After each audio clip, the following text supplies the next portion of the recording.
नमस्ते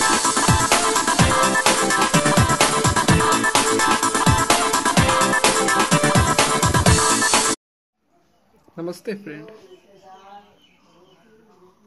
आपका एक बार फिर से स्वागत है हमारे इस चैनल ऑलराउंडर सिविल इंजीनियर्स पे। तो आज आपको हम बताने जा रहे हैं स्केल के बारे में एक अलग अंदाज में। तो फ्रेंड्स, वीडियो शुरू से लास्ट तक ज़रूर देखिएगा। स्केल फ्रेंड्स, स्केल का नाम सुनते ही हमारे दिमाग में उस स्केल के बारे में आता है जो हम स्ट्रेट लाइन का लेंथ मेज़र करने के लिए यूज़ करते हैं। बट आज हम उस स्केल के बारे में बात करने नहीं जा रहे हैं। तो आज हम किस स्केल के बारे में बात करेंगे? इंजीनियरिंग में जो टर्म स्केल हम यूज़ करते हैं उसका क्या मतलब होता है। इंजीनियरिंग में जो टर्म स्केल हम यूज़ करते हैं उसका बिल्कुल भी मतलब वो लंबा वाला स्केल नहीं होता है जिससे हम लेंथ मेज़र करते हैं किसी लाइन का, या कोई डिस्टेंस मेज़र करते हैं, शॉर्ट डिस्टेंस। तो इंजीनियरिंग में जो स्केल टर्म यूज़ हम करते हैं उसका मतलब होता है रेशियो होता है, वो एक रेशियो होता है। अब आप सोच रहे होंगे या प्रोपोर्शन होता है, तो आप सोच रहे होंगे वो किस चीज़ का रेशियो या प्रोपोर्शन होता है। तो वो जैसा कि आप जानते हैं कि सिविल इंजीनियरिंग में कोई भी स्ट्रक्चर बनाने से पहले हम उसका ड्राइंग बनाते हैं। फॉर एग्जांपल, अगर हम ब्रिज बना रहे हैं या कोई अपार्टमेंट बना रहे हैं, हॉस्पिटल बना रहे हैं, रोड बना रहे हैं, कुछ भी बना रहे हैं, तो उससे पहले उसका हम ड्राइंग बनाते हैं। तो उस ड्राइंग में जो हम डायमेंशन शो कर रहे हैं उस स्ट्रक्चर का और उस स्ट्रक्चर के एक्चुअल डायमेंशन के रेशियो को हम क्या कहते हैं? स्केल कहते हैं। फॉर एग्जांपल, कोई स्ट्रक्चर है जो 100 फीट लंबा और 100 फीट चौड़ा है, ठीक है। तो उसको हम ड्राइंग में अगर 1 फीट लंबा और 1 फीट चौड़ा उसका ड्राइंग हम बना रहे हैं, तो उसका रेशियो कितना हो जाएगा? उसका स्केल क्या हो जाएगा? 1:100 हो जाएगा। समझ के बात को? मतलब कि किसी भी स्ट्रक्चर के ड्राइंग में जो डायमेंशन अडॉप्ट कर रहे हैं उसका रेशियो प्लस एक्चुअल जो डायमेंशन है उस स्ट्रक्चर का, उसके डायमेंशन के रेशियो को हम स्केल कहते हैं। तो सिविल इंजीनियरिंग में इसका यूज़ क्या है?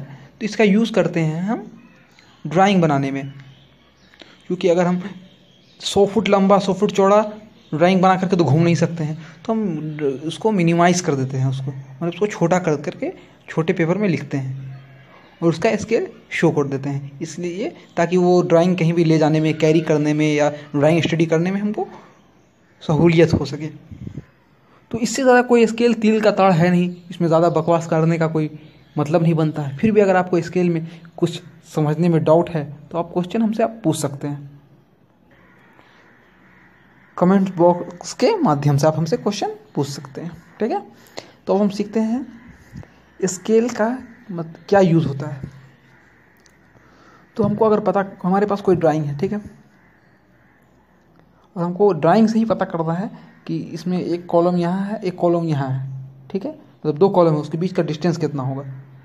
तो हम स्केल मतलब उस स्केल से, जो लेंथ नापने वाला जो स्केल होता है, उस हम डंडे की बात कर रहे हैं, उससे नाप लेते हैं कि उस दोनों के बीच का डिस्टेंस कितना है। अगर 1 इंच डिस्टेंस आ रहा है या 2 इंच, मान लिया 3 इंच डिस्टेंस आ रहा है, ठीक है, और हम ड्राइंग के नीचे कॉर्नर पर लिखा रहता है कि स्केल क्या यूज़ हम कर रहे हैं। तो अगर स्केल 1:100 है तो सिंपल सी मतलब, अगर उस कॉलम से उस कॉलम के बीच का डिस्टेंस अगर 2-3 इंच है तो उसका एक्चुअल डिस्टेंस कितना होगा? 300 इंच। समझ गए? एक्चुअल मतलब जहाँ पे स्ट्रक्चर बन रहा है तो उस कॉलम से उस कॉलम के बीच का डिस्टेंस कितना होगा? 300 इंच हो जाएगा। तो स्केल का मतलब यही होता है। तो जिस स्केल के बारे में हम बात कर रहे हैं ये क्या है? रिड्यूसिंग स्केल है। मतलब स्केल मेनली 3 टाइप का होता है। एक होता है इनलार्ज स्केल, एक होता है रिड्यूसिंग स्केल और एक होता है फुल स्केल। तो हम लोग जो यूज़ कर रहे हैं रिड्यूसिंग स्केल, मतलब इसमें क्या करते हैं, हम ड्राइंग को छोटा कर देते हैं एक्चुअल स्ट्रक्चर से, क्योंकि एक्चुअल स्ट्रक्चर का लेंथ और ब्रेथ यानी डायमेंशन काफ़ी बड़ा होता है।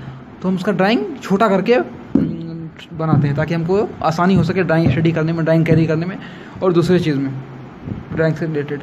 लेकिन कुछ कहीं पे ऐसा क्या होता है कि हम कोई भी सिविल इंजीनियरिंग में ना हो करके वो दूसरे इंजीनियरिंग डिपार्टमेंट भी ऐसा हो सकता है कि हम जितना कोई भी चीज़ है, कोई भी ऑब्जेक्ट है, इंजीनियरिंग से रिलेटेड ऑब्जेक्ट है, उसका उतना ही बड़ा ड्राइंग भी बना रहे हैं। उसमें जो उस स्केल को हम क्या कहेंगे? Full scale. मतलब कि उस स्केल का रेशियो होगा 1:1। उस स्केल को क्या कहेंगे, फुल स्केल कहेंगे। और इन लार्ज स्केल कई बार होता क्या है, जैसे कोई घड़ी का पार्ट हो गया, ठीक है, बहुत, अब जैसा कि जानते हैं घड़ी का जो छोटा छोटा पुर्जा होता है बहुत छोटा होता है, तो उतना छोटा तो उसका ड्राइंग बनाना, फिर हमको ड्राइंग बनाना मुश्किल हो जाएगा उतना छोटा, तो उसमें क्या करते हैं हम इन लार्ज स्केल यूज़ करते हैं, मतलब पार्ट उसका छोटा है और स्केल हम बड़ा बनाते हैं। तो यहाँ पर जस्ट उल्टा हो जाता है, यहाँ पे क्या होता है 1:100 की जगह पे क्या हो सकता है यहाँ पे 100:1, मतलब कि ड्राइंग में जो स्केल डायमेंशन शो है वो अगर आपको 10 इंच हो सकता है, सॉरी 10 सेंटीमीटर हो सकता है, इंच में तो नहीं होगा, सेंटीमीटर,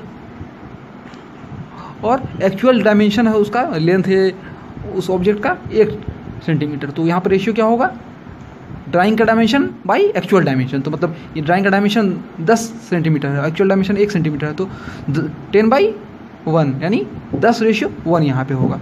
समझ रहे बात को। तो मेनली 3 तरह का स्केल होता है, in large scale, reducing scale and full scale. तो हम सिविल इंजीनियरिंग में मोस्टली रिड्यूसिंग स्केल यूज़ करते हैं। चलिए थैंक यू फ्रेंड्स, ज़्यादा बोलेंगे नहीं हम।